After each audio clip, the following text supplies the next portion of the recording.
ശരിക്കും എബ്രോഡ് പോകേണ്ടത് ആരാണ്? അബ്രോഡ് MBBS സംബന്ധിച്ചിടത്തോളം ഒരു രാജ്യം ചൂസ് ചെയ്യുക എന്നുള്ളത് ഭയങ്കര ഇമ്പോർട്ടൻ്റ് ആയിട്ടുള്ള കാര്യമാണ്. ഇപ്പോൾ പണ്ട് മുതലേ കുട്ടികൾ പോകുന്നുണ്ട് എബ്രോഡിൽ, പക്ഷേ പണ്ടുള്ളതിനെക്കാട്ടും കൂടുതൽ കോൺട്രവേഴ്സീസ് ഇപ്പം നല്ല രീതിയിലുണ്ട്. ശരിക്കും നമ്മൾ ആലോചിച്ച് നോക്കി, ഏത് കൊല്ലോ അല്ലെങ്കിൽ ഏത് സമയത്താണ് അബ്രോഡ് MBBS കോൺട്രവേഴ്സീസ് ഇല്ലാതെ? മെഡിക്കൽ കൗൺസിൽ ഓഫ് ഇന്ത്യൻ്റെ നോട്ടിഫിക്കേഷൻസ് എടുത്ത് നോക്കി കഴിഞ്ഞാൽ അബ്രോഡ് MBBS ആയിട്ട് ബന്ധപ്പെട്ടുള്ള മാസം വെച്ചിട്ട് ഓരോന്ന് പുതിയ നോട്ടിഫിക്കേഷൻ വന്നിട്ടുണ്ട്. പല സാധനങ്ങൾ മാറ്റി അവർ കൊണ്ടുവന്നിട്ട് ഇതൊക്കെ കോൺട്രവേഴ്സീസ് അല്ലേ? ചില കൺട്രീസിൽ ഇപ്പോൾ നമ്മൾ ബാംഗ്ലൂരിൽ നിന്ന് MBA അല്ലെങ്കിൽ ബാംഗ്ലൂരിൽ നിന്ന് ഏതെങ്കിലും ഒരു കോഴ്സൊക്കെ എടുക്കുന്ന എക്സ്പെൻസ് തന്നെ വരുന്നുള്ളൂ. ഇയർ ബേസ് ഒക്കെ കാണുന്നുണ്ടെങ്കിൽ ഓൾമോസ്റ്റ് ആ ഒരു സിമിലർ എക്സ്പെൻസ് തന്നെ വരുന്നുള്ളൂ. ഓൾമോസ്റ്റ് ഇപ്പോൾ ഒരു മിഡിൽ ക്ലാസ്സിലുള്ള ആൾക്കാർക്കും ഇപ്പോൾ അബ്രോഡ് MBBS MBBS ഡ്രീം ഉള്ള സ്റ്റുഡൻസിനെ സംബന്ധിച്ചിടത്തോളം ആ ഒരു പാത്ത് ഉണ്ട് എന്ന് പറഞ്ഞാൽ ഓഫ് കോഴ്സ് കൺവീനിയൻ്റ് ആണ്. കേരളത്തിൽ ഗവൺമെൻറ് കോളേജിൽ സീറ്റ് കിട്ടിയിട്ടില്ലെങ്കിൽ MBBS പഠിക്കാൻ നിങ്ങൾക്ക് യോഗ്യതയില്ല. അല്ലെങ്കിലും നീറ്റ് എക്സാം എന്ന് പറഞ്ഞാൽ കുട്ടികളുടെ ബ്രില്യൻ്റ് അല്ലല്ലോ നോക്കുന്നത്. ഇപ്പോൾ 1755 ആള് കിട്ടിയതിൽ ഒരു മാർക്കിന്റെ ഡിഫറൻസിൽ പോയ ആൾക്കാരുണ്ടാവും, എന്താ അവർക്ക് യോഗ്യതയില്ല. അപ്പോൾ നീറ്റ് കിട്ടിയില്ല, എനിക്ക് MBBS പഠിക്കാൻ വേണ്ടി സൂയിസൈഡ് അറ്റംപ്റ്റ് ചെയ്യാൻ നോക്കിയിട്ടുണ്ടായിരുന്നു. ഇന്ത്യയിൽ പഠിക്കുന്നതും എബ്രോഡിൽ പഠിക്കുന്നതും തമ്മിലുള്ള ഒരു ഡിഫറൻസ് എന്താ?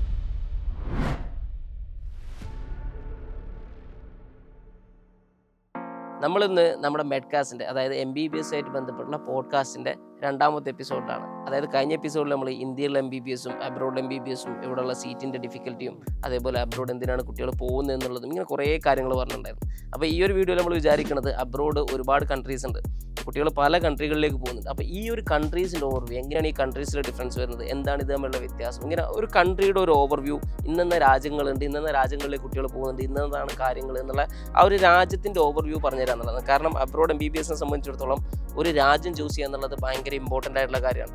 ഇന്ത്യയിലേക്ക് തിരിച്ചു വരുന്ന ആൾക്കാർക്ക് അല്ലെങ്കിൽ മറ്റു രാജ്യങ്ങളിലേക്ക് സെറ്റിൽ ചെയ്യുന്ന ആൾക്കാർക്കൊക്കെ ഭയങ്കര ഇമ്പോർട്ടൻ്റ് ആയിട്ടുള്ള ഒരു കാര്യമാണ്. അപ്പോൾ അതുകൊണ്ട് തന്നെ എങ്ങനെ ഒരു രാജ്യത്തിലേക്ക് എത്താം, അല്ലെങ്കിൽ ഓരോ രാജ്യത്തിൻ്റെ വ്യത്യാസങ്ങൾ എങ്ങനെയാണ് എന്നുള്ളതാണ് നമ്മൾ ഇന്ന് ഡിസ്കസ് ചെയ്യാൻ ഉദ്ദേശിക്കുന്നത്.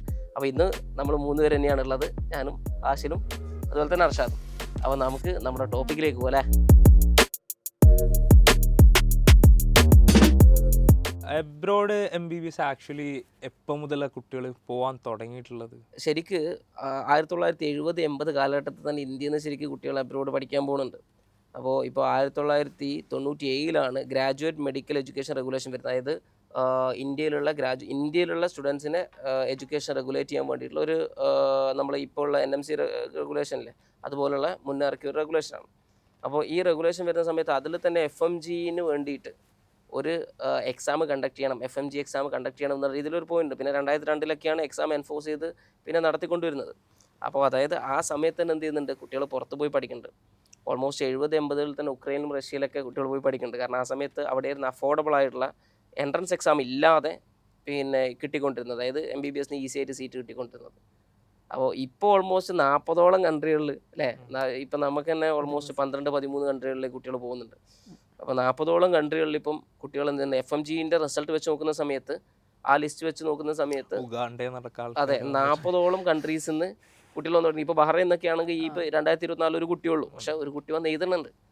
അതുപോലെ 40ഓളം കൺട്രീസിൽ കുട്ടികൾ പോയി പഠിച്ച് ഇന്ത്യയിലേക്ക് തിരിച്ചു വന്നിട്ട് എക്സാം എഴുതുന്നുണ്ട്. അപ്പോൾ FMG എഴുതിയ കണക്ക് വെച്ചിട്ട് നമ്മൾ പറഞ്ഞത് ഇതാദ്യം കുറേ രാജ്യങ്ങളുണ്ടാവും. അപ്പോൾ പണ്ട് മുതലേ പോയത് റിയാസ്ക പറഞ്ഞ മാതിരി കോസ്റ്റ് എഫക്റ്റീവ് എന്ന്, ലൈക്ക് അന്ന് ഈ നീറ്റിൻ്റെ കോമ്പറ്റീഷൻ, അന്ന് നീറ്റല്ല, അന്ന് കീമാണ്. ഓക്കെ. അപ്പോൾ എന്തിനാണ് ആൾക്കാർ പോയത്? മെയിൻലി കീം ഉണ്ടായിരുന്നു അന്ന് കേരള. അതായത് നമ്മളെ ഇപ്പം നീറ്റ് കേരളത്തിലുള്ള അഡ്മിഷൻ സ്റ്റാർട്ട് ചെയ്തിട്ട് ഇപ്പോൾ കുറച്ച് കാലമായിട്ടുള്ളൂ, എനിക്കൊന്നൊരു 4-5 കൊല്ലമായിട്ടുള്ളൂ. അതിൻ്റെ മുന്നേ കീമായിരുന്നു ഉണ്ടായിരുന്നത്. കേരളത്തിൽ കീം എക്സാം ചെയ്താൽ കീം എക്സാമിൻ്റെ മാർക്ക് വെച്ചിട്ടാണ് നമുക്ക് എന്ത് ചെയ്യുക, ഇവിടെ കേരളത്തിൽ കിട്ടുക. നീറ്റ് വേറെ തന്നെ എഴുതണം, ഇത് ഓൾ ഇന്ത്യ കിട്ടാൻ വേണ്ടിയിട്ട് നീറ്റ് വേറെ എഴുതുന്ന രീതിയിലായിരുന്നു ഉണ്ടായിരുന്നത്. അപ്പോൾ കീം എഴുതാതെ നമുക്ക് പോകാൻ പറ്റും എന്നുള്ളതുകൊണ്ടാണ് ഉക്രൈനിലും റഷ്യയിലൊക്കെ കുട്ടികൾ പോയിക്കൊണ്ടിരുന്നത്. ഇപ്പോൾ ഈ നീറ്റ് മാൻഡറ്ററി എന്ന് പറയുന്നത് 2018 വന്ന റൂളാണ്. അതായത് 2018 നീറ്റ് മാൻഡറ്ററി എന്ന് പറഞ്ഞ റൂൾ വരുന്നത് 2018. അതായത് പുറത്ത് പോയി പഠിക്കാൻ അബ്രോഡ് MBBS പഠിക്കാൻ വേണ്ടിയിട്ട് നീറ്റ് കമ്പൾസറി ആയിട്ട് ക്വാളിഫൈ ആവണം എന്നുള്ളത്. അതായത് പോകുന്നതിൻ്റെ മുന്നേ, നമ്മൾ ഇവിടുന്ന് ഫ്ലൈ ചെയ്യുന്നതിൻ്റെ മുന്നേ നീറ്റ് ക്വാളിഫൈ ആയിരിക്കണം. അതിൻ്റെ നടുവിൽ പോയി പിന്നെ പിറ്റത്തെ കൊല്ലം വന്ന് പിന്നെ എക്സാം എഴുതാൻ പറ്റുന്നൊക്കെ സെക്കൻഡ് ഇയറിലൊക്കെ വന്ന് എക്സാം എഴുതിയാൽ മതി എന്നൊക്കെ ലാസ്റ്റ് ഒരു കുട്ടി പറഞ്ഞിട്ടുണ്ടായിരുന്നേ, എന്നോട് പറഞ്ഞിട്ടുണ്ടായിരുന്നു സെക്കൻഡ് ഇയറിൽ വന്നിട്ട് എഴുതിയാൽ മതി. പോകുന്ന സമയത്ത് അവരെ പറഞ്ഞിട്ട് കാര്യമില്ല, ഈ ഏജൻസികൾ ചില ഏജൻസികൾ പറഞ്ഞു കൊടുക്കണതാണ്. ഇപ്പോഴും പറയുന്ന ആൾക്കാരുണ്ട്. അതെ, ഇപ്പോൾ അതാ പറഞ്ഞ ലാസ്റ്റ് പറഞ്ഞിട്ടുണ്ടായിരുന്നല്ലോ.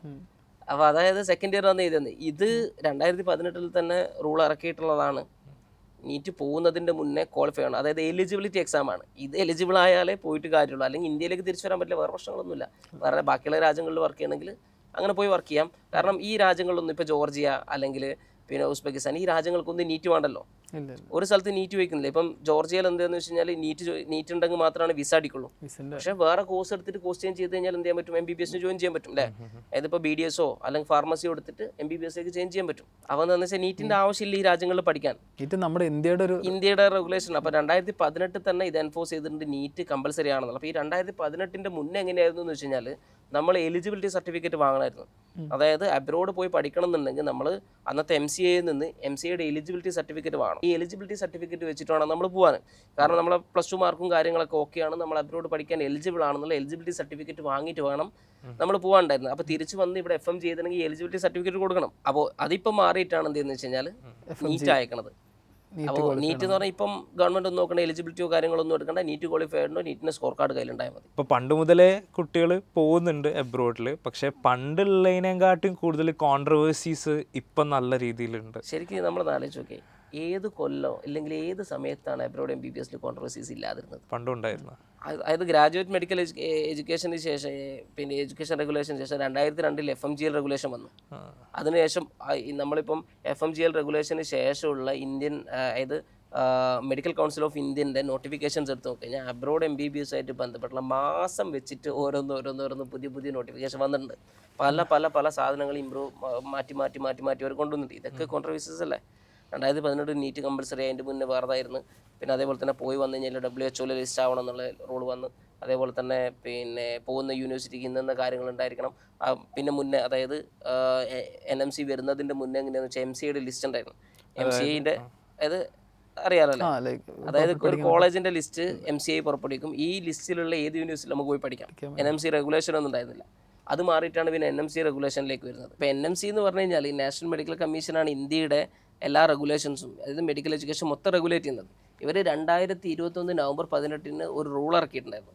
അതായത് ഇന്ന റൂളുകൾ പാലിച്ചാൽ മാത്രമേ ഇന്ത്യയിലേക്ക് തിരിച്ചു വരാൻ പറ്റുള്ളൂ എന്നുള്ളത്.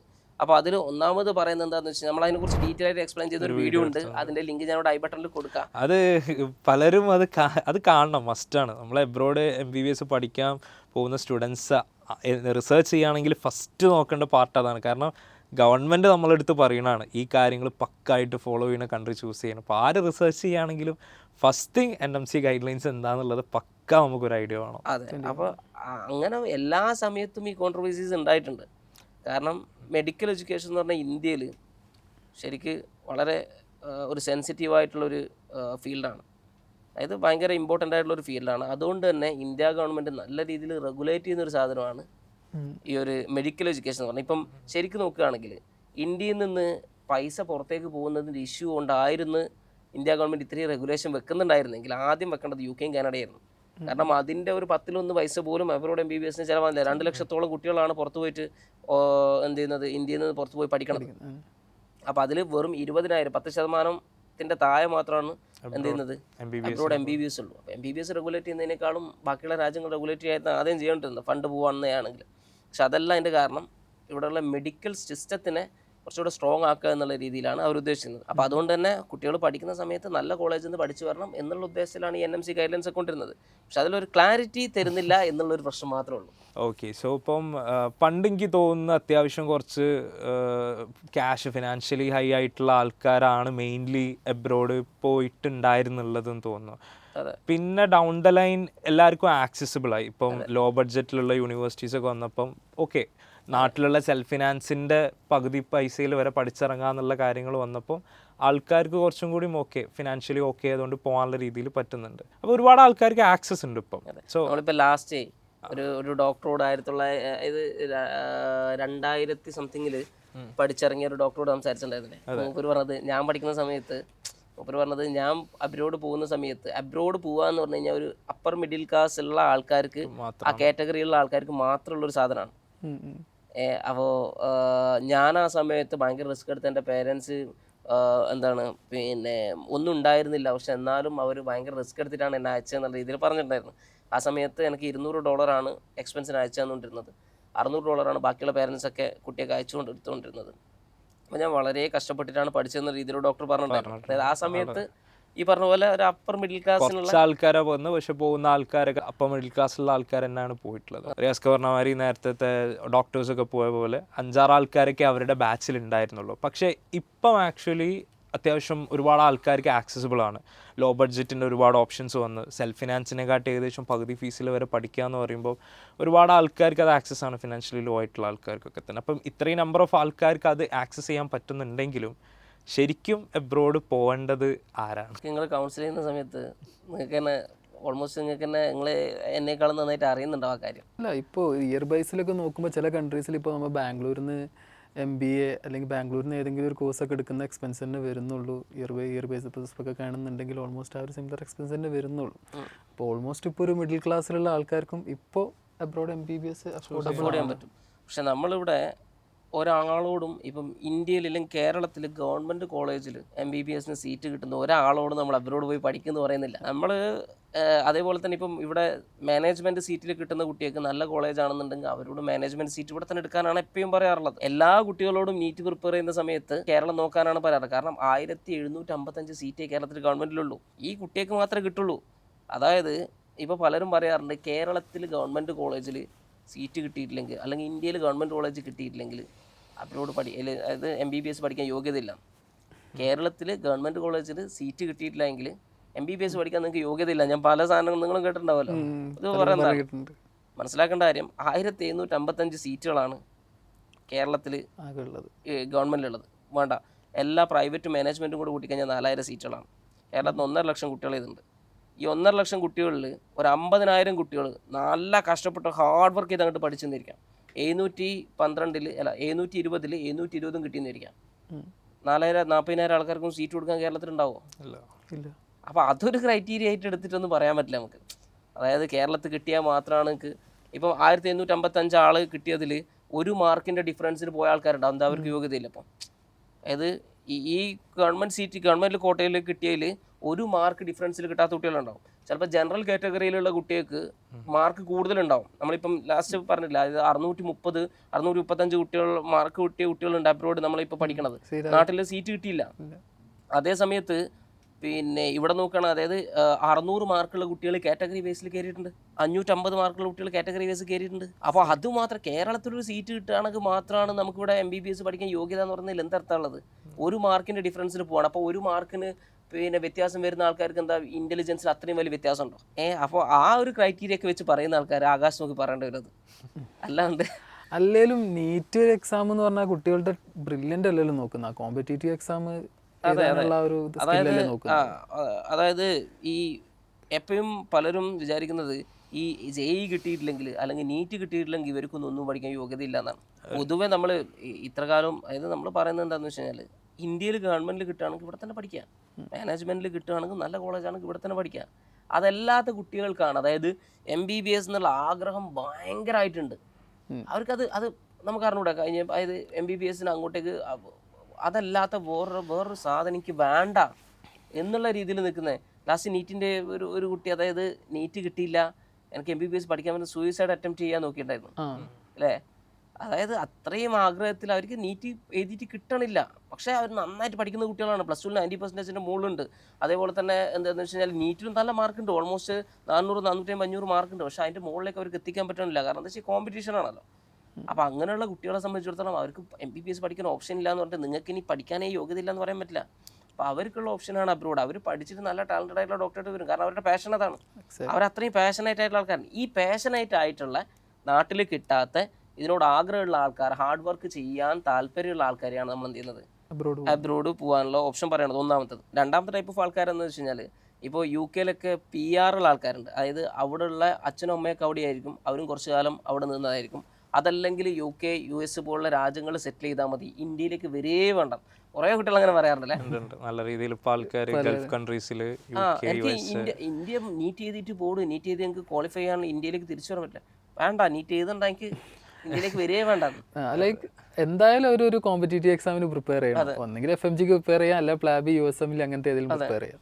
അപ്പോൾ ഓപ്പർച്യൂണിറ്റീസ് എവിടെയാണ് കൂടുതൽ? അപ്പോൾ അത് പ്രിപ്പയർ ചെയ്യുന്നില്ലേ നല്ലതെന്ന് ചോദിക്കുന്നവരുണ്ട്. അതെ, അതായത് ഓപ്പർച്യൂണിറ്റീസ് കൂടുതൽ ശരിക്കും നീറ്റ് ക്ലിയർ ചെയ്യുമ്പോഴാണ്. പക്ഷെ അത് ചെയ്തു എന്ന് പറഞ്ഞിട്ടും എനിക്ക് വേണ്ട, ഞാൻ എന്തായാലും എന്ത് ചെയ്യില്ല, വരില്ല. നിങ്ങളൊരു ഇന്ത്യൻ സിറ്റിസണാണ്, ഏതെങ്കിലും ഒരു കാലത്ത് ഇന്ത്യയിലേക്ക് വരേണ്ടതാണ്, അതുകൊണ്ട് നീറ്റ് ക്ലിയർ ചെയ്തിട്ട് പൊയ്ക്കോ എന്ന് പറഞ്ഞു കഴിഞ്ഞാൽ പോലും വേണ്ടാന്ന് പറയുന്ന ആൾക്കാരുണ്ട്. പക്ഷെ അവരടുത്ത് നമ്മളത് പറയും, എന്നാലും സേഫ് ആണ് എന്നുള്ള കാര്യം പറയും, ക്വാളിഫൈ ചെയ്തിട്ട് പോവാന്നുള്ളത്. അപ്പോൾ എന്നാലും ഇങ്ങനെ പറയുന്ന കുട്ടികളുണ്ട്. അപ്പോൾ ഇങ്ങനെ അതായത് അവരുടെ മൈൻഡ് കംപ്ലീറ്റ്ലി പല രാജ്യങ്ങളിലും അവരുടെ ഒരു ഡ്രീം കൺട്രിയിൽ സെറ്റിൽ ആവണം എന്നുള്ളതാണ്. അവരെ സംബന്ധിച്ചിടത്തോളം അവർ ഇന്ത്യയിൽ സീറ്റ് നോക്കിയിട്ട് കാര്യമില്ല. അവർ ഏത് രാജ്യത്തേക്കാണോ പോകേണ്ടത് ആ രാജ്യത്തിന് പഠിക്കാൻ ഏറ്റവും നല്ല കൺട്രി ഏതാണ് അവിടെ പഠിക്കുന്നതാണ്. ഇപ്പം നേപ്പാളിൽ സെറ്റിൽ ആവാനാണെങ്കിൽ ഇന്ത്യ പഠിച്ചാൽ മതി. അതല്ല ശ്രീലങ്കയിൽ സെറ്റിൽ ആവാനാണ് ഇന്ത്യ പഠിച്ചാൽ മതി. അതേസമയത്ത് UK സെറ്റിൽ ആവാൻ ഇന്ത്യൻ പഠിക്കുന്നതിനേക്കാളും ബെറ്റർ ആയിട്ടുള്ള രാജ്യങ്ങളുണ്ട്. സോ രണ്ടാമത്തെ ടൈപ്പ് എന്ന് പറയുന്നത് ഇന്ത്യയിൽ സെറ്റിൽ ആവണ്ട, UK, US, ഓസ്ട്രേലിയ അല്ലെങ്കിൽ ഗൾഫ് കൺട്രീസ് അവിടെ സെറ്റിൽ ആവുന്ന പേരൻസ് അവിടെ ആയിരിക്കും, ചിലപ്പം കസിൻസ് ഒക്കെ അവിടെ ആയിരിക്കും, ചിലപ്പോൾ അവർ തന്നെ വളർന്ന അവിടെ ആയിരിക്കും.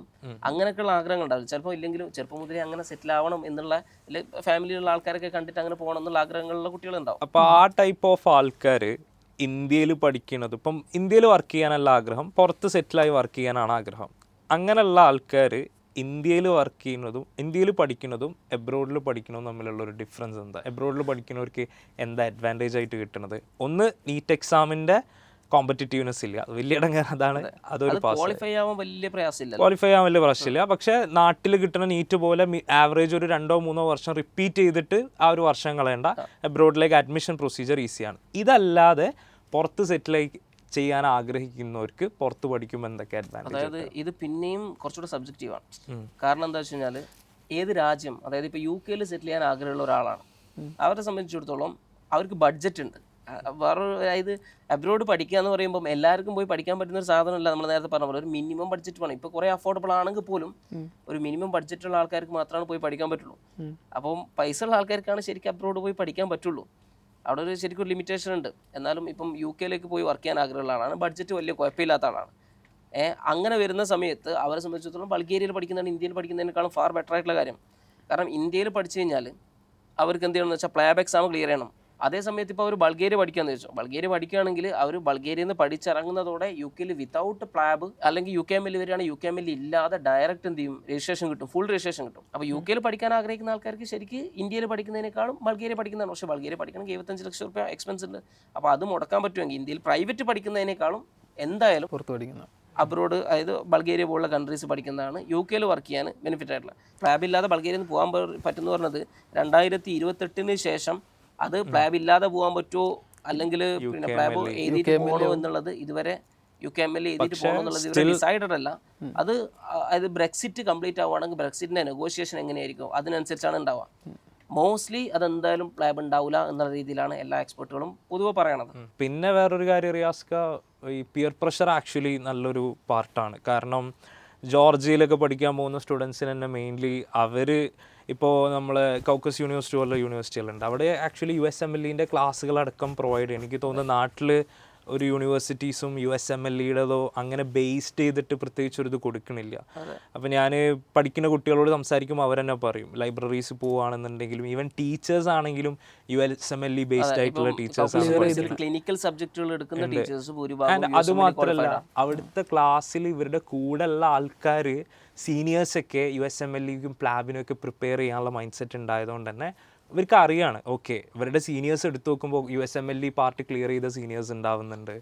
അതിൻ്റെ ആ ഒരു ഹോൾ എൻവയോൺമെൻറ്റും പിയർ പ്രഷറും ഓഫ് കോഴ്സ് പുറത്ത് സെറ്റിൽ ആവുന്ന കാര്യത്തിൽ. അതായത് ഇപ്പം യൂണിവേഴ്സിറ്റി ഓഫ് ജോർജിയയിലൊക്കെ കുട്ടികൾ പറയാറുണ്ട്, അതായത് ഈ കൊല്ലം ക്ലാസ് എടുത്ത ടീച്ചർ അടുത്ത കൊല്ലം ഉണ്ടാവില്ല. ഈ കൊല്ലം ക്ലാസ് എടുത്ത ടീച്ചർ ഓൾറെഡി USMLE സ്റ്റെപ്പ് 1 കഴിഞ്ഞിട്ടായിരിക്കും ക്ലാസ് എടുക്കുന്നുണ്ടാവുക. സ്റ്റെപ്പ് 2 കഴിഞ്ഞിട്ട് അവർ പിറ്റത്തെ ഇയർ പോകും. അപ്പോൾ പിന്നെ ഗ്രൂപ്പിൽ മെസ്സേജ് വരും, ഈ ടീച്ചർ USMLE കഴിഞ്ഞ് പോയി എന്നുള്ളത്. അപ്പോൾ ഒരുപാട് കുട്ടികൾ പറഞ്ഞിട്ടുണ്ട്. കുട്ടികൾ പറഞ്ഞിട്ടുണ്ട്, അതായത് ആ ഒരു കൊല്ലം ക്ലാസ് എടുക്കുന്ന ടീച്ചർ രണ്ടാമത്തെ, കാരണം ജോർജിയൻസ് മെയിനായിട്ട് മൈഗ്രേറ്റ് ചെയ്യുന്നത് USMLE പ്ലാബ് എന്താന്നുള്ള ജസ്റ്റ് ടേം ഒന്ന് എക്സ്പ്ലെയിൻ ചെയ്തു, ചില ആൾക്കാർക്ക് കിട്ടണം എന്നുണ്ടാവില്ല. അതെ, അതായത് നമ്മൾ പറയുന്ന USMLE എന്താണെന്ന് വെച്ച് കഴിഞ്ഞാൽ USMLE എന്ന് പറഞ്ഞാൽ നമ്മൾ US പോയിട്ട് ഒരു ഡോക്ടറായിട്ട് വർക്ക് ചെയ്യണമെന്നുണ്ട്. ഇപ്പോൾ ഇന്ത്യയിലേക്ക് തിരിച്ചു വന്നൊരു ഡോക്ടറായിട്ട് വർക്ക് ചെയ്യണമെന്നുണ്ടെങ്കിൽ ഇന്ത്യയിൽ FMG എന്ന് പറഞ്ഞുള്ള ഇന്ത്യയുടെ ഒരു എക്സാം നമ്മൾ എഴുതി പാസ്സാവണം. അതേപോലെ US പോയി വർക്ക് ചെയ്യണമെന്നുണ്ടെങ്കിൽ USൻ്റെ എക്സാം ആയിട്ടുള്ള USMLE എന്ന് പറഞ്ഞ എക്സാം എഴുതിയിട്ട് പാസ്സാവണം. അതേപോലെ തന്നെ UK പോവുകയാണെങ്കിൽ പ്ലാബ് എന്ന് പറഞ്ഞാൽ നമ്മൾ പല സമയത്ത് പ്ലാബ് എന്നൊക്കെ പറയണം. പ്ലാബ് എന്ന് പറയുന്നത് UK പോയി വർക്ക് ചെയ്യണമെങ്കിൽ UK എഴുതേണ്ട എക്സാമാണ് ഈ പ്ലാബ് എന്ന് പറയുന്നത്. അപ്പോൾ ഓരോ രാജ്യത്തിനും ഓരോ എക്സാം ഉണ്ട്, ഓരോ കൺട്രിക്കും അവരുടെ ലൈസൻസിങ് എക്സാം ഉണ്ട്. അപ്പോൾ ജോർജിയൻ്റെ കാര്യം എന്താ വെച്ചാൽ ജോർജിയയിലുള്ള ആളുകളുടെ ഡ്രീം തന്നെ US സെറ്റിൽ ആവുക എന്നുള്ളതാണ്. അതുകൊണ്ട് തന്നെ ഇവർ ടീച്ചേഴ്സ് എല്ലാവരും ജോർജിയൻസ് എല്ലാവരും എന്താണെന്ന് വെച്ച് കഴിഞ്ഞാൽ ഇതിന് പ്രിപ്പയർ ചെയ്തുകൊണ്ടിരിക്കുകയാണ്. അതുകൊണ്ട് തന്നെ ഇന്ത്യൻ സ്റ്റുഡൻസിന് ഞാൻ പറഞ്ഞില്ലേ ഒരു ഈക്വൽ എടുക്കുന്ന ടീച്ചർ അടുത്തോളം ഉണ്ടാവില്ല. അവരെന്താ വെച്ചാൽ US-ലേക്ക് പിന്നെ USMLE സ്റ്റെപ്പ് 2 ചെയ്ത് ക്ലിയർ പോകും. കാരണം സ്റ്റെപ്പ് 1 കഴിഞ്ഞിട്ടായിരിക്കും ക്ലാസ് എടുക്കുന്നുണ്ടാവുക. സ്റ്റെപ്പ് 2 കഴിഞ്ഞിട്ട് എന്ത് ചെയ്യും, പിറ്റത്തെ കൊല്ലം പോകും. അതുപോലെ തന്നെ സീനിയേഴ്സ് അവരുടെ ഗ്രൂപ്പിൽ ഇങ്ങനെ ഇടക്കിടക്ക് മെസ്സേജ് വരാറുണ്ട്, എല്ലാ യൂണിവേഴ്സിറ്റിയിലെ കുട്ടികളും പറയാറുണ്ട്. അതായത് സീനിയേഴ്സ് സ്റ്റെപ്പ് 1 ക്ലിയർ ചെയ്തു, പിന്നെ ഇത്ര സ്റ്റുഡൻസ് സ്റ്റെപ്പ് 2 ക്ലിയർ ചെയ്തു എന്നുള്ള രീതിയിൽ വരാറുണ്ട്. അതായത് പൊതുവെ ജോർജിയയുള്ളൊരു സാധനമാണിത്. അതേസമയത്ത് ഞാൻ മാംഗ്ലൂരിലെ മെഡിക്കൽ കോളേജിലും പോയിട്ടുണ്ട്. അതേപോലെ തന്നെ കേരളത്തിൽ ഒരുപാട് മെഡിക്കൽ കോളേജുകളിൽ പോയിട്ടുണ്ട്. അപ്പോൾ ഈ സമയത്തൊക്കെ കുട്ടികളോട് ചോദിക്കുന്ന സമയത്ത് അവർക്ക് പ്ലാബിനെ കുറിച്ചിട്ടോ USMLE കുറിച്ചിട്ടോ അല്ലെങ്കിൽ AMC കുറിച്ചിട്ടോ ഇതിനെക്കുറിച്ചിട്ടോ ഒന്നും ഒരു ചിന്തയില്ല. ഇപ്പം നമുക്ക് തന്നെ അറിയാം, നമ്മുടെ എത്ര ആൾക്കാർ കേരളത്തിൽ പഠിച്ച കുട്ടികൾ വിളിക്കാറുണ്ട്, പഠിച്ചിറങ്ങിയ കുട്ടികൾ എങ്ങനെ എന്താ ഈ പ്ലാബ്, എങ്ങനെയാ എന്താ USMLE, എങ്ങനെയാണ് ഇതിനുള്ള കാര്യങ്ങൾ എന്നുള്ള ചോദിച്ചിട്ട് വിളിക്കാറുണ്ട്. യൂട്യൂബിലുള്ള ഇന്റർവ്യൂവും കാര്യങ്ങളൊക്കെ കണ്ടിട്ട് ഗൈഡൻസ് എന്തെങ്കിലും തരുമോ? അതെ. അപ്പോൾ അതായത് അവിടെയുള്ള കുട്ടികൾക്ക് ഓൾറെഡി ഒരു അവയർനെസ് ഉണ്ട്. പോകുന്ന സമയത്ത് തന്നെ അവർക്കൊരു അവയർനെസ് ഉണ്ട്. കാരണം അബ്രോഡ് പോവാണ്, ഇത്ര പൈസ ചിലവാക്കുകയാണ്, അപ്പോൾ എനിക്ക് ഇതിലും ബെറ്റർ ആയിട്ടുള്ള കരിയർ വേണം എന്നുള്ള ചിന്തയോടെയാണ് പോകുന്നത്. അപ്പോൾ ആ ഒരു സാധനം അവർക്ക് ഓൾറെഡി ഉള്ളത് കൊണ്ട് തന്നെ ആ റേഷ്യോ കുറച്ച് കൂടുതലാണ്. അതിൻ്റെ വ്യത്യാസമാണ് നമ്മൾ ശരിക്കും ഈ പ്ലാബിൻ്റെ പാസ് പെർസെൻറ്റേജിൽ കാണും. നമ്മൾ കഴിഞ്ഞ ഇതിൽ പറഞ്ഞിട്ടുണ്ടല്ലോ, പ്ലാബിൻ്റെ പാസ് പെർസെൻറ്റേജിൽ അബ്രോഡ് നീറ്റ് ജസ്റ്റ് ക്വാളിഫൈ ആയിട്ട് അല്ലെങ്കിൽ ക്വാളിഫൈ ആവാതെ പോകുന്ന കുട്ടികളാണ്. അപ്പോൾ അവർക്ക് കിട്ടുന്നതും ഇന്ത്യയിലെ ഗവൺമെൻറ് കോളേജിലും അതുപോലെ AIMSലടക്കം പഠിച്ചിറങ്ങുന്ന കുട്ടികൾ എഴുതി പാസ്സാവുന്നതും എക്സാമിൻ്റെ ഡിഫറൻസ് ഓൾമോസ്റ്റ് 8% വ്യത്യാസമുള്ളൂ. 8-10% ഡിഫറൻസ്. നമ്പറിലും വലിയ ഡിഫറൻസ് ഉണ്ട്. നമ്പറിലും ഇവിടെ 1,00,000 ആൾക്കാരുണ്ട്, അവിടെ ആകെ 20,000 പോകുന്നുള്ളൂ. അപ്പോൾ ആ ഒരു ഡിഫറൻസ്, അതായത് ആ സ്മോൾ ഡിഫറൻസ് മാത്രമേ ഉള്ളൂ എന്നുള്ളത് അവർക്ക് ഓൾറെഡി അവയർനെസ് ഉണ്ട് എന്നുള്ളതിൻ്റെ ഒരു വ്യത്യാസമാണ്. അപ്പം ഇവർ ഇന്ത്യയിൽ കൂടുതലും ഗവൺമെൻറ് കോളേജിൽ നിന്ന് അത്യാവശ്യം നല്ല ടാലൻറ്റഡ് ആയിട്ടുള്ള അല്ലെങ്കിൽ ഹാർഡ് വർക്ക് ചെയ്യുന്ന കുട്ടികളായിരിക്കും എന്തായാലും. അവിടെയുള്ള കുട്ടികൾ അതിന് വേണ്ടി പ്രിപ്പയർ ചെയ്യുന്നുണ്ട് എന്നുള്ളതിൻ്റെ വ്യത്യാസം കൊണ്ടാണ് ഈ ഒരു ചെറിയ ഡിഫറൻസ് വരുന്നത്. പിന്നെ വേറെ ടൈപ്പ് കുട്ടികളുള്ളത് ലൈക്ക് അവർക്ക് ഇപ്പോൾ GCCയിലൊക്കെ ഒരുപാട് സ്റ്റുഡൻസ് ഉണ്ട്. പ്രൈവറ്റ് ആണെങ്കിലും ഇപ്പോൾ പഠിച്ചിട്ട് നാട്ടിൽ ഗവൺമെൻറ് കിട്ടാനുള്ള കേപ്പബിലിറ്റി ഉള്ളവരുണ്ട്, പ്രൈവറ്റ് അഫോർഡ് ചെയ്യാൻ പറ്റുന്നവരുണ്ട്. പക്ഷെ എന്നാലും അവർക്ക് നമ്മുടെ കൾച്ചറേറ്റ് ലൈക്ക് അവർ ചെറുപ്പം മുതലേ വളർന്ന ആ ഒരു ഇതും നമ്മുടെ കൾച്ചറായിട്ട് അഡാപ്റ്റ് ചെയ്യാൻ പറ്റാതെ ഒരുപാട് കുട്ടികൾ അബ്രോഡ് പോകുന്നവരുണ്ട്. ഈ പ്രാവശ്യം നമുക്കൊരു കുട്ടി ഉണ്ടായിരുന്നില്ലേ, നാട്ടിൽ അഡ്മിഷൻ എടുത്തിട്ട് ക്യാൻസൽ ചെയ്ത് പ്രൈവറ്റിൽ എടുത്തിട്ട് ഒരു മാസം, എത്ര മാസം നിന്നത്? 2-3 മാസം നിന്നു നാട്ടിൽ, എന്നിട്ട് പറ്റാതെ ക്യാൻസൽ ചെയ്ത് പോയി. 2 മാസം നിന്നിട്ട് ഇത് ഇവിടെ വന്നിട്ട് ഇവിടുത്തെ ഫുഡ് കാര്യങ്ങളൊന്നും അല്ലേ ലൈക്ക് ഒക്കെ അഡാപ്റ്റ് ചെയ്യാൻ പറ്റുന്നില്ല. ഇവിടുത്തെ കാര്യങ്ങളും ഇവിടുത്തെ ഒരു രീതികളായിട്ടൊന്നും. അതായത് ഇപ്പോൾ ചെറുപ്പം മുതലേ മിഡിൽ ഈസ്റ്റിലേക്ക് വളർന്ന കുട്ടികളാണെങ്കിൽ പ്രയാസമാണ്. അപ്പോൾ അസർബൈജാനിൽ ഞാൻ പറഞ്ഞില്ല, അസർബൈജാനിൽ ഞാൻ കണ്ടേക്കുന്ന 90% കുട്ടികളും മലയാളികൾ മിഡിൽ ഈസ്റ്റിൽ നിന്നാണ്. അപ്പോൾ ഇതിൻ്റെ കാരണം ചോദിക്കുന്ന സമയത്ത് ഭൂരിഭാഗം കുട്ടികൾ ഇത് തന്നെയാണ്. നാട്ടിൽ പോകുന്ന പറഞ്ഞാൽ നാട്ടിൽ അവർക്ക് അങ്ങോട്ട് ദഹിക്കണില്ല. കാരണം എന്താ വെച്ചാൽ ചെറുപ്പം മുതലേ വന്നുകൊണ്ട് വെക്കേഷന് നാട്ടിലേക്ക് വരുമ്പോൾ തന്നെ എന്താണെന്ന് വെച്ച് കഴിഞ്ഞാൽ നമ്മുടെ നാട് മോശമായതുകൊണ്ടല്ല, നമ്മുടെ കൾച്ചർ എൻ്റർലി ഡിഫറെൻ്റ് ആണ്. അതായത് കേരളം മോശമാകുന്നോ അല്ലെങ്കിൽ നമ്മളെല്ലാം കേരളത്തിൽ, ഞാനെപ്പോഴും കേരളത്തിൽ നിൽക്കാൻ ആഗ്രഹിക്കുന്ന ഒരാളാണ്. അതായത് നമ്മളവിടെ വളർന്നുകൊണ്ട് നമുക്ക് എന്ത് ചെയ്യുന്ന വെച്ചാൽ നമ്മുടെ കൾച്ചർ നമുക്ക് ഇഷ്ടമാണ്. അപ്പോൾ അവർ വളർന്നേക്കുന്ന കൾച്ചർ തന്നെ അതല്ല, അവർ ജനിച്ച മുതൽ അവിടെയാണ്. അവരുടെ എൻ്റർലി കൾച്ചർ ഡിഫറെൻ്റ് ആണ്. നമ്മുടെ കൾച്ചർ അല്ല അവരുടേത്. അപ്പോൾ അതുകൊണ്ട് തന്നെ ആ കൾച്ചറിൽ നിന്ന് പെട്ടെന്ന് ഈ ഒരു കൾച്ചറിലേക്ക് വരുന്ന സമയത്തുള്ള ഒരു ബുദ്ധിമുട്ടുണ്ട് കുട്ടിക്ക്. വെക്കേഷനിലൊക്കെ വരുമ്പോൾ കുഴപ്പമില്ല, വെക്കേഷൻ അതെ, ആ സമയത്ത് പോലും അഡോപ്റ്റ് ചെയ്യാൻ പറ്റാത്ത കുട്ടികളുണ്ടെന്ന് പറയാറുണ്ട്. അതായത് അവരുടെ മോശമോ അല്ലെങ്കിൽ നമ്മുടെ നാടിന്റെ പ്രശ്നം ഒന്നും അല്ലാതെ വൈബ് മാച്ച് ആവില്ല. അതെ, അതായത് അവർ വളർന്നു വന്നേക്കുന്ന നമ്മൾ ഒരു ഇതിൽ വളർന്നു വന്നു കഴിഞ്ഞാൽ അത് തന്നെ നമുക്ക് ഇഷ്ടമുള്ളൂ. അപ്പോൾ അതുകൊണ്ടാണ്. അപ്പോൾ അസർബൈജാനിലൊക്കെ ഇതാണ് മെയിനായിട്ട് ഞാൻ കണ്ടേക്കുന്നത്. നാട്ടിലേക്ക് പോകാൻ, നാട്ടിലങ്ങോട്ട് ഓക്കെ പിന്നെ ഗവൺമെന്റിലൊക്കെ കിട്ടുകയാണെങ്കിൽ നോക്കായിരുന്നു, വലിയ ഡിഫറൻസ് അല്ലേ. ഇപ്പോൾ പ്രൈവറ്റിലേക്ക് നാട്ടിൽ പോകുന്നതിനേക്കാളും ഇവിടെ വന്ന് പഠിക്കാൻ, കാരണം ഇവിടെ തന്നെ വർക്ക് ചെയ്യാനാണ്. അസർബൈജാനിൽ ഭൂരിഭാഗം മിഡിൽ ഈസ്റ്റിൽ അവർക്ക് കുറച്ച് അസർബൈജാനിൽ തന്നെ 2 വർഷം വർക്ക് ചെയ്തിട്ട് മിഡിൽ ഈസ്റ്റിലേക്ക് പോകാന്നുള്ളൊരു ബെനിഫിറ്റ് ഉണ്ട്. അപ്പോൾ എന്താന്ന് വെച്ചാൽ അവരെ സംബന്ധിച്ചിടത്തോളം അവർ എപ്പോഴും മിഡിൽ ഈസ്റ്റിലേക്ക് സെറ്റിൽ ആവണം എന്നുള്ള ആഗ്രഹത്തിലുള്ള ആൾക്കാരാണ്. ഇത് പറഞ്ഞപ്പം ഓരോരുത്തരുടെ കേസിലും പല കൺട്രീസും ആണ് അവർക്ക് കൺവീനിയൻ്റ് ആയിട്ട് വരിക. അപ്പം ആക്ച്വലി ഒരു കൺട്രി ചൂസ് ചെയ്യേണ്ടത് എങ്ങനെയാണ്? ഇപ്പം നമുക്ക് ഏറ്റവും ബെസ്റ്റ് കൺട്രി ഇതാണ്. ഇപ്പോൾ ഓഫ് കോഴ്സ് റിയാസ്ക്ക് നേരത്തെ പറഞ്ഞ ബഡ്ജറ്റ് വെച്ചിട്ട് നമുക്ക് കൺട്രി സോർട്ട് ചെയ്യാൻ പറ്റുക. വേറെ എന്തൊക്കെ കാര്യങ്ങൾ നോക്കിയിട്ടാണ് കൺട്രി സെലക്ട് ചെയ്യേണ്ടത്? ആൻഡ് ഓരോ കൺട്രിയുടെയും ഒരു അഡ്വാൻറ്റേജും കാര്യങ്ങളൊക്കെ എന്തായിരിക്കും? നമ്മളിപ്പോൾ നേരത്തെ പറഞ്ഞ പോലെ തന്നെ ഒന്ന് ബഡ്ജറ്റ്, രണ്ടാമത്തെ നമ്മൾ പറഞ്ഞില്ലേ ഡ്രീം ലൊക്കേഷൻ. അതായത് നമുക്ക് വർക്ക് ചെയ്യാൻ ആഗ്രഹിക്കുന്ന ലൊക്കേഷൻ ഏതാണ്? ഇപ്പോൾ പറഞ്ഞില്ലേ UK വർക്ക് ചെയ്യാനാണെങ്കിൽ നമുക്ക് ബഡ്ജറ്റ് ഉണ്ട്. ബഡ്ജറ്റ് വൈസിൽ കാറ്റഗറൈസ് ചെയ്യുകയാണെന്നുണ്ടെങ്കിൽ നമുക്ക് തോന്നുന്നു 3 കാറ്റഗറി ആയിട്ടാണ്. 3 അല്ല, ശരിക്കും 4 കാറ്റഗറി എന്ന് പറയാം. 3 നമ്മൾ നോർമലി ഉള്ളതാണ്, ശരിക്കും 4 കാറ്റഗറി ഉണ്ട് അവിടെ. അതിൽ ഏറ്റവും ടോപ്പ് ബഡ്ജറ്റ് എന്ന് പറയുന്നത് UK, Canada, Australia, New Zealand, US. പിന്നെ അതേപോലെ തന്നെ ഈ യൂറോപ്യൻ കൺട്രീസ് ഉണ്ട് ചിലത്, മാൾട്ട, പിന്നെ ഇതുപോലുള്ള ചില കൺട്രീസ് ഉണ്ട്. 30,000 യൂറോൻ്റെ മുകളിൽ ഫീസുള്ള യൂറോപ്യൻ കൺട്രീസ് ഉണ്ട്. അപ്പോൾ ഇവിടെയൊക്കെ നോക്കുന്ന സമയത്ത് ഇപ്പോൾ UK ആണെങ്കിൽ 25 ലക്ഷത്തിൻ്റെ മുകളിലാണ് ഫീസ് ഓൾമോസ്റ്റ് എല്ലാ യൂണിവേഴ്സിറ്റികളിലും ഉള്ളത്. US ഇതിനേക്കാളും കൂടുതൽ. അതായത് നമ്മുടെ ലിവിങ് എക്സ്പെൻസും ഫുഡും കൂടെ ഇവിടെ ഒന്നും നമുക്ക് എന്താ വെച്ച് കഴിഞ്ഞാൽ മറ്റേ കോഴ്സുകൾക്ക്, അതായത് ഇപ്പം ആലേക്കും 25 ലക്ഷം എന്ന് പറയുമ്പോൾ ഇപ്പം 8 ലക്ഷം 10 ലക്ഷം റുപ്യ വരുന്നില്ല ബാക്കിയുള്ള നോർമൽ കോഴ്സുകൾക്ക്. ഇതിന് 25 വരുന്നുള്ളൂ എന്നുള്ളത്. ആ കോഴ്സുകൾ എടുത്ത് ഞങ്ങൾക്ക് പാർട്ട് ടൈം ചെയ്യാൻ പറ്റും ലിവിങ് എക്സ്പെൻസ് മീറ്റ് ചെയ്യാൻ. പക്ഷേ മെഡിസിൻ്റെ സമയത്ത് എന്ത് ചെയ്യാൻ പറ്റില്ല, പാർട്ട് ടൈം ചെയ്യാൻ പറ്റില്ല. അതുകൊണ്ട് ഫുൾ ബഡ്ജറ്റ് നമ്മൾ കാണേണ്ടി വരും. അപ്പോൾ ലിവിങ് എക്സ്പെൻസും ഇതൊക്കെ കൂടെ ഒരു 3 കോടി റുപ്യൻ്റെ അടുത്ത് ഈ ഇതിലൊക്കെ വരും. പിന്നെ അതേപോലെ തന്നെ മിഡിൽ ഈസ്റ്റിലെ കൺട്രീസ്, ഇപ്പം റാക്ക് മെഡിക്കൽ കോളേജിൽ 1,25,000 ദിറംസ് ആണ്, 30 ലക്ഷം റുപ്യൻ്റെ അടുത്തായി പെർ ഇയർ, അതായത് ഒരു വർഷത്തേക്ക്. അതായത് നമ്മുടെ അടുത്ത് തന്നെ എല്ലാ കുട്ടികളും വന്ന് ചോദിക്കുമ്പോൾ, ജസ്റ്റ് +2 കഴിഞ്ഞവരും ലൈക്ക് ഓവർ റിസർച്ച് ചെയ്യാണ്ട് വന്ന് ചോദിക്കുമ്പോൾ, ഓക്കെ ഏതെങ്കിലും കൺട്രി നോക്കിയിരുന്നോ, എവിടേക്ക് പോകാനാണ് ആഗ്രഹം ചോദിക്കുമ്പോൾ മെയിൻലി മെജോറിറ്റി ആൾക്കാരും പറയുന്നത് US അല്ലെങ്കിൽ UK പഠിക്കണം, ജർമ്മനിയിൽ പഠിക്കണം, ഫ്രാൻസ്, ലക്സംബർഗ്, പിന്നെ അതിൻ്റെ ഇടയിൽ കുറച്ച് അതിൻ്റെ ഇടയിൽ ഒരു സൗത്ത് കൊറിയയും വരുന്നുണ്ട്. പക്ഷേ ഒരിതാണ് അവർക്ക് ഓക്കെ എവിടേക്ക് ആഗ്രഹം, പുറത്തു പോയി അടിക്കാൻ ആഗ്രഹമുണ്ട്, അപ്പോൾ അവർക്ക് കംഫർട്ടബിൾ ആയിട്ടുള്ള കൺട്രീസ് ഇതാണ് അവർ മെയിൻലി പറയുക. പക്ഷേ ബേസ് ആലോചിക്കേണ്ടതെന്ന് വെച്ച് കഴിഞ്ഞാൽ ഈ UK, US, ഫ്രാൻസ് ഇവിടെയൊക്കെ തന്നെ ആണെന്നുണ്ടെങ്കിൽ ഒരു വർഷം 20-25 ലക്ഷം വരും. അതായത് പഠിച്ചിറങ്ങുമ്പം തന്നെ 1.5 കോടി 2 കോടി ചിലവ് വരും. ഇപ്പം ഞാൻ ഇവരുടെ അടുത്ത് പറയുന്ന കാര്യം നല്ല വരും. ഇപ്പം ഇവിടെ ആക്ച്വലി പഠിക്കുന്നതിന് പകരം ഇവിടുന്ന് വേറെ എവിടുന്നെങ്കിലും അഫോർഡബിൾ ആയിട്ട് പഠിച്ച് കഴിഞ്ഞിട്ട് അവിടെ വർക്ക് ചെയ്യാന്നുള്ള രീതിയിലേക്കാണെന്നുണ്ടെങ്കിൽ അവർക്ക് അതിനനുസരിച്ച് ഏർണിങ്സും കിട്ടും, അവർ വിചാരിച്ച ആ കംഫർട്ടബിൾ ആയിട്ടുള്ള ലൈഫും ഉണ്ടാവും. അപ്പൊ ആ രീതിയിൽ നോക്കണം. റാക്കിന്റെ വീഡിയോ ഇട്ട സമയത്ത് ഒരുപാട് കുട്ടികൾ, അതിന്റെ ശേഷമാണ് നമുക്ക് ഒരുപാട് കോൾ അങ്ങനെ വന്നത്. സൗദിയിൽ പഠിക്കാൻ പറ്റും, ദുബായിൽ പഠിക്കാൻ പറ്റും. ദുബായിൽ ശരിക്കും 1,25,000 ദിറംസ് എന്ന് പറയുമ്പോൾ 28 ലക്ഷം റുപ്യ 30 ലക്ഷം റുപ്യന്റെ അടുത്ത് ഒരു വർഷം വന്ന്. അപ്പൊ 6 വർഷത്തേക്ക് തന്നെ അത് തന്നെ 1 കോടിയുടെ മുകളിൽ പോയി ഫീസ് തന്നെ.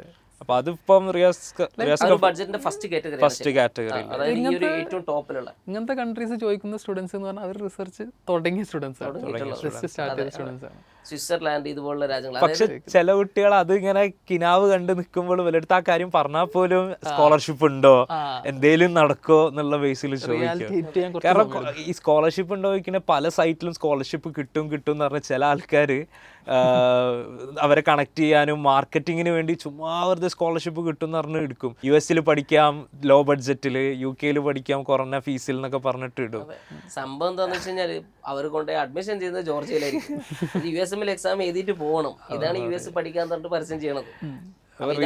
ഇതാണ് ശരിക്കും ഫസ്റ്റ് കാറ്റഗറി. അതായത് US പഠിക്കണം എന്നുണ്ടെങ്കിൽ ഈ കാറ്റഗറിയിൽ പഠിക്കണം എന്നുണ്ടെങ്കിൽ 3 കോടി 2 കോടി to 3 കോടിയൊക്കെ നമ്മുടെ ബഡ്ജറ്റ്. പിന്നെ അവരുടെ എൻട്രൻസ് എക്സാമും ക്രാക്ക് ചെയ്യും. അതായത് ഓരോ രാജ്യത്തിനും അവരുടെ ഡിഫിക്കൽട്ടി ലെവൽ വ്യത്യാസമുണ്ട്. അതായത് ഇപ്പം US ശരിക്കും നമുക്ക് അഡ്മിഷൻ എടുക്കണം, MBBS മെഡ് സ്കൂളിലേക്ക് പോകണമെന്നുണ്ടെങ്കിൽ ആദ്യം നമുക്ക് ബയോളജി മേജർ ആയിട്ടുള്ള ഒരു ഡിഗ്രി വേണം. എന്നാലും മെഡ് സ്കൂൾ എന്ന് പറഞ്ഞു കഴിഞ്ഞാൽ നമ്മുടെ നാട്ടിലെ പോലെ UG അല്ല, ഡയറക്റ്റ് പോയി കയറാൻ പറ്റുന്നില്ല, ഒരു PG ലെവലാണ്. കാരണം നമ്മളെ നാട്ടിൽ നിന്ന് അങ്ങനത്തെ ഒരു ഡിഗ്രി എടുത്തിട്ട് പോകാൻ പറ്റും. നമ്മളെ നാട്ടിൽ നിന്ന് എടുത്തിട്ട് പോകാം. ബയോളജി, സുവോളജി അതുപോലുള്ള ഡിഗ്രി, സുവോളജി, ബയോളജി പോലുള്ള സബ്ജക്ട്. അതായത് ബയോളജി മേജർ ആയിട്ടുള്ള ഏതെങ്കിലും ഒരു ഡിഗ്രി എടുത്തിട്ട് നമുക്ക് എന്ത് ചെയ്യാം, മെഡ് സ്കൂളിലേക്ക് കയറാൻ പറ്റും. മെഡ് സ്കൂളിലേക്ക് ഇരുന്ന സമയത്ത് നമുക്ക് എന്ത് ചെയ്യണം, എക്സാം എഴുതിയിട്ട് പോകണം. അതേപോലെ തന്നെയാണ് ഓസ്ട്രേലിയയിലും. നമ്മളെ നീറ്റിന്റെ ഡിഫിക്കൽട്ടി ലൈക്ക് ഏകദേശം ഡിഫിക്കൽട്ട് ആണോ പാസ് ആവാൻ? നീറ്റിന്റെ അത്ര ഡിഫിക്കൽട്ട് ആയിട്ടുള്ള എക്സാം കാരണം കോമ്പറ്റീഷൻ അത്രയും ആളുകൾ എഴുതുന്ന എക്സാമാണ്. ഇറ്റലിയിൽ ഇതേപോലെ സ്കോളർഷിപ്പ് എന്നൊക്കെ ഈ സ്റ്റുഡൻസ് മെയിൻലി ഇത് ഇത്ര ചോദിക്കാനുള്ള കാര്യം എന്താ വെച്ച് കഴിഞ്ഞാൽ ഫ്രീ എഡ്യൂക്കേഷൻ എന്നുള്ള പാർട്ട് ചോദിച്ചിട്ടാണ്. ഐമാറ്റ് ഫ്രീ എഡ്യൂക്കേഷൻ സംഭവം അങ്ങനത്തെ ഒരു കാര്യം പോസിബിൾ ആണെന്നുണ്ടെങ്കിലും ചില ആൾക്കാർ അത് മുതലാക്കി നല്ല രീതിയിൽ ഐമാറ്റിന്റെ എക്സാം ഐമാറ്റിന്റെ ഇതെന്നും പറഞ്ഞിട്ട് ഒരുപാട് ഏജൻസി 2.5 ലക്ഷം 25ഓളം സ്റ്റുഡൻസ് അല്ലെ 10-25ഓളം സ്റ്റുഡൻസ് ബാംഗ്ലൂർ എക്സാം എഴുതിയിട്ട് ഒരാൾ പോർക്കും അവിടുന്ന് ക്വാളിഫൈ ആയില്ല, ഐമാറ്റ് ക്വാളിഫൈ ആയില്ല. ഐമാറ്റ് എന്ന് പറഞ്ഞിട്ട് ഓൾമോസ്റ്റ് നല്ലൊരു പൈസ ചെലവാക്കിയിട്ട് സ്റ്റുഡൻസ് ഇവർ പറയുന്നത് ചില ആൾക്കാർ വരുന്നത് എന്തായാലും കിട്ടും നിങ്ങൾ എഴുതിക്കോ ആ രീതിയിൽ പറഞ്ഞിട്ടാണ് ഇത് എഴുതിപ്പിക്കുന്നത്. അതേ ഇഷ്യൂ ഇപ്പൊ ജർമ്മനിക്കുണ്ട്. ഇപ്പൊ ജർമ്മനിയിൽ പോകാൻ വേണ്ടി ജർമ്മൻ ലാംഗ്വേജ് പഠിക്കുന്ന കുട്ടികളുണ്ട്. ഇപ്പൊ ലാസ്റ്റ് അഡ്മിഷൻ എടുക്കുന്ന ഒരുപാട് കുട്ടികൾ ഏറ്റവും കൂടുതൽ ജർമ്മനിയിൽ നഴ്സിംഗ് പഠിച്ചിട്ടും ഹോസ് ബിൽഡിംഗ് പഠിച്ചിട്ടും എന്നിട്ട് അവിടെ MBBS മാറാമെന്ന് പറഞ്ഞിട്ട് ഒരുപാട് ആൾ, അതായത് MBBS ഡ്രീം ഉള്ള സ്റ്റുഡൻസിനെ സംബന്ധിച്ചിടത്തോളം ആ ഒരു പാത്ത് ഉണ്ട് എന്ന് പറഞ്ഞാൽ ഓഫ് കോഴ്സ് കൺവീനിയൻ്റ് ആണ്. ആദ്യം കുറച്ച് കൊല്ലം അത്ര ബഡ്ജറ്റ് ഇല്ലാണ്ട് പോവാം, ജർമ്മനി പോലുള്ള ഒരു രാജ്യത്ത് കിട്ടാം, എന്നിട്ട് അവിടുന്ന് ഇവിടെ MBBS മാറിയിട്ട് അവിടെ ഡോക്ടറായിട്ട് സെറ്റിൽ ആവുമെന്ന് പറയും. പക്ഷെ അവർക്ക് ആരും ഈ FSP എക്സാമിൻ്റെ കാര്യം FSP അല്ല, ഇതിന്റെ മെട്രിക്സ് നോക്കണില്ല, എത്ര പേര് മാറിയിട്ടുണ്ട് ഇല്ല, ഒരാൾ പോലും ഇല്ല. അതായത് ഞാൻ എല്ലാവരോടും അതാ ചോദിക്കില്ല. ഓക്കെ, ആ ആൾ നിങ്ങളുടെ അടുത്ത് ഇങ്ങനെ പറഞ്ഞിട്ടുണ്ടെങ്കിൽ അവരോട് ചോദിക്കുക അങ്ങനെ MBBS മാറിയിട്ടുള്ള ഒരാളുടെ നമ്പർ വേറെ എത്ര പേര് ഇതിലേക്ക്. അതായത് നമുക്ക് എന്തെന്ന് വെച്ച് കഴിഞ്ഞാൽ റയർ കേസ് എടുക്കാൻ പറ്റില്ല. അതായത് 1,00,000 ഒരാൾ അല്ലെങ്കിൽ 1000 ഒരാൾ MBBS എടുത്തു എന്നതുകൊണ്ട് അതെന്ത് ചെയ്യാം ഫുള്ളി ഓപ്റ്റ് ചെയ്യാൻ പറ്റുമെന്ന് പറയാൻ പറ്റില്ല. ഒരു സെറ്റ് ആൾക്കാരുണ്ടായിരിക്കണം. അപ്പോൾ ഈ ജർമ്മൻ്റെ കേസ് എന്താ വെച്ചാൽ ജർമ്മൻ ലാംഗ്വേജ് B1 ക്ലിയർ ചെയ്ത കുട്ടികളുണ്ട്, A1 A2 ക്ലിയർ ചെയ്തിട്ട് B1 പ്രയാസപ്പെട്ടതും B2 പ്രയാസപ്പെട്ടിട്ടും ഒരുപാട് കുട്ടികളുണ്ട്. അതായത് പിന്നെ അങ്ങോട്ടേക്ക് അവർ പറയണത് ചിലപ്പോൾ അവർ 1.5 കൊല്ലോ 2 കൊല്ലോ ഡെഡിക്കേറ്റഡ് ആയിരുന്നാൽ ചിലപ്പോൾ പറ്റുമത്. പക്ഷെ അവർക്ക് അത്രയും സമയം ചെലവാക്കാനില്ല. B2 മലേഷ്യയിലൊക്കെ പോയി ക്ലിയർ ചെയ്ത ആൾക്കാരുണ്ട്. മലേഷ്യയിൽ അതായത് ഇന്ത്യയിൽ പാസ് പറ്റാഞ്ഞിട്ട് ബുദ്ധിമുട്ടുണ്ട്. അതായത് സംഭവം ഇതാണ്. അതായത് അവർ കുറച്ചുകൂടെ ഹാർഡ് വർക്ക് ചെയ്ത് കഴിഞ്ഞാൽ കുറച്ചുകൂടെ ഇരുന്ന് കഴിഞ്ഞാൽ കിട്ടും. പക്ഷെ അത്രയും സമയം അവർക്ക് ഇടാനുള്ള പേഷ്യൻസ് ഇല്ല. കിട്ടുമോ ഇല്ലയോ എന്നുള്ള ഒരു കോൺഫിഡൻസ് ഇല്ലാതായി പോകുന്നുണ്ട്. കാരണം അവർ പറയണത് ഇപ്പം ലാസ്റ്റ് ഒരു കുട്ടി പറഞ്ഞത് അവരെ പഠിപ്പിക്കുന്ന ടീച്ചേഴ്സ് പോലും ജർമ്മൻ നിർത്തിയിട്ട് എന്താണ് പഠിക്കുന്ന വേറെ കോഴ്സിന് ചേർന്ന്. അപ്പൊ അതായത് ജർമ്മന് പഠിക്കാൻ പറ്റൂല എന്നോ അല്ലെങ്കിൽ കിട്ടൂല എന്നോ ഹോസ്പിറ്റലിൽ മോശമാണെന്നൊന്നല്ല പറഞ്ഞത്. അതായത് ആ ഡിഫിക്കൽട്ടി നമ്മൾ കാണണം ആദ്യം. ഒരുപാട് അൺസർട്ടനിറ്റീസ്. അപ്പോൾ ഒരു 6 മാസം കൊണ്ട് ക്ലിയർ ചെയ്ത് അങ്ങോട്ട് പോവാം എന്ന് വിചാരിച്ചാൽ ആരും പോകരുത്. നിങ്ങളൊരു 1.5 കൊല്ലം 2 കൊല്ലം അതിനിരിക്കണം. അതിരുന്ന് കഴിഞ്ഞാലേ നടക്കുള്ളൂ എന്നുള്ള രീതിയിൽ വേണം എന്ത് ചെയ്യാൻ. അങ്ങനെ അല്ലാത്ത പോകുന്ന ആൾക്കാരുടെ എണ്ണം കുറവാണ്. അപ്പോൾ അത് വെച്ചിട്ടാണ് നിങ്ങൾ അതിനനുസരിച്ച് അത്രയും ഹാർഡ് വർക്ക് തന്നെ ഇടണം. നീറ്റ് ഗവൺമെന്റിൽ കിട്ടുന്ന പോലെയാണ്. അതെ, ഇപ്പൊ ജർമ്മനിൽ MBBS പഠിക്കുന്നതിനെ സംബന്ധിച്ചിടത്തോളം ജർമ്മനിൽ MBBS പഠിക്കാന്ന് പറഞ്ഞു കഴിഞ്ഞാൽ വെറും ജർമ്മൻ ലാംഗ്വേജ് മാത്രമല്ല.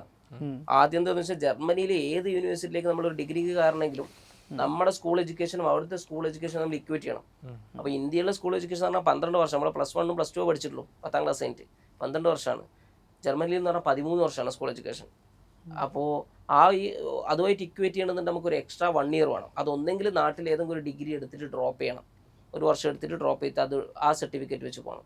അതല്ലാന്നുണ്ടെങ്കിൽ ജർമ്മനിയിൽ പോയിട്ട് സ്റ്റുഡൻറ്റ് കൊളീഗ് എന്ന് പറഞ്ഞിട്ട് സ്റ്റുഡൻറ്റ് കൊളീഗ് പോയിട്ട് 1 വർഷം പഠിക്കണം ജർമ്മൻ ലാംഗ്വേജ്. അങ്ങനെ അതിനൊരു എൻട്രൻസ് എക്സാമിനുണ്ട്. അത് എഴുതിയിട്ട് വേണം എന്ത് ചെയ്യാൻ അതിലേക്ക് കയറാൻ. അത് കഴിഞ്ഞിട്ട് മെഡിസിന് കയറണമെങ്കിൽ FSP എക്സാം എഴുതണം. എന്താ അത് ക്ലിയർ ചെയ്തിട്ട് വേണം എന്ത് ചെയ്യാൻ മെഡിസിൻ. അപ്പം ഇങ്ങനത്തെ ഒരുപാട് ഡിഫിക്കൽട്ടീസ് ഉള്ളതുകൊണ്ട് തന്നെ ജർമ്മൻ എഡ്യൂക്കേഷൻ ഫ്രീ ആണ്. അതും ഈ ഡെവലപ്ഡ് കൺട്രീസ് ഒക്കെ എടുത്തു നോക്കിയാലും നേരത്തെ അർഷദ് പറഞ്ഞ ഒരു അൺസർട്ടനിറ്റീസ് കൂടുതലാണ് ബഡ്ജറ്റ് വൈസ് ആയാലും. ഇതുപോലുള്ള കൺട്രീസ് ഇപ്പൊ ജർമ്മൻ എഡ്യൂക്കേഷൻ ഫ്രീ ആണ്, പക്ഷെ കിട്ടാൻ ഡിഫിക്കൽട്ടാണ്. ബാക്കിയുള്ള രാജ്യം ഇപ്പം ഒരുപാട് Switzerland, Luxembourg, France, Spain, Germany, UK, US ആ ഒരു കാറ്റഗറിയിലാണ് റിയാസ്ക ഇതൊക്കെ പറഞ്ഞ പോലെ. അതായത് ഏറ്റവും ടോപ്പിലുള്ള അതിൽ 2 പ്രശ്നങ്ങളാണ്. ഒന്നെന്ന് പറഞ്ഞാൽ നല്ല ബഡ്ജറ്റാണ്, രണ്ടാമത്തെ അഡ്മിഷൻ കിട്ടാനുള്ള കാര്യങ്ങൾ ഭയങ്കര പാടാണ്. അപ്പോൾ ഇതല്ലാത്ത അടുത്തൊരു സെറ്റ് ഓഫ് യൂറോപ്യൻ കൺട്രീസ് ഉണ്ട്. അതായത് നമുക്ക് അഫോർഡ് ചെയ്യാൻ പറ്റുന്ന ഓൾമോസ്റ്റ് ഒരു 70 to 80 ലക്ഷം രൂപ വരെയൊക്കെ ഫുൾ ബഡ്ജറ്റ്, അതായത് ഫീസ് മാത്രമല്ല ഫീസ്, ലിവിങ് എക്സ്പെൻസ്, പോയി വരുന്ന ചിലവുകളെല്ലാം അടക്കം തീരുന്ന രാജ്യങ്ങളുണ്ട്. അപ്പോൾ Bulgaria, Romania, Poland, Hungary, check republic ഇതുപോലുള്ള രാജ്യങ്ങൾ, സ്ലോവേനിയ. പിന്നെ അടുത്തൊരു കാറ്റഗറി എന്ന് പറഞ്ഞു കഴിഞ്ഞാൽ ഓൾമോസ്റ്റ് ഒരു 40 to 50 ലക്ഷത്തിൻ്റെ ഉള്ളിൽ ബഡ്ജറ്റ് വരുന്ന രാജ്യങ്ങളാണ്. ഇപ്പം ജോർജിയ, മോൾഡോവ, അസർബൈജാൻ, ഈജിപ്ത് ഇതുപോലുള്ള രാജ്യങ്ങളാണ്. അപ്പോൾ ഇവിടെ എല്ലാം എന്താണെന്ന് വെച്ച് കഴിഞ്ഞാൽ ഓൾമോസ്റ്റ് ഈ ഒരു റേഞ്ചിലാണ് ബഡ്ജറ്റ്. ശരിക്കും ഈ രാജ്യങ്ങളൊക്കെ ബഡ്ജറ്റ് തന്നെയാണ് മെയിൻ ഡിഫറൻസ് വരുന്നത്. അതായത് ഇപ്പോൾ ബഡ്ജറ്റ് ഓപ്ഷൻ എന്ന് പറയുമ്പോൾ ഉസ്ബെക്കിസ്ഥാൻ, കസാഖിസ്ഥാൻ, റഷ്യ, കിർഗിസ്ഥാൻ ഇതുപോലുള്ള രാജ്യങ്ങളാണ്. അപ്പോൾ ഈ ഒരു സെൻട്രൽ ഏഷ്യയിൽ ശരിക്കും 5 രാജ്യങ്ങളാണ്: Kazakhstan, Kyrgyzstan, Tajikistan, Turkmenistan, Uzbekistan.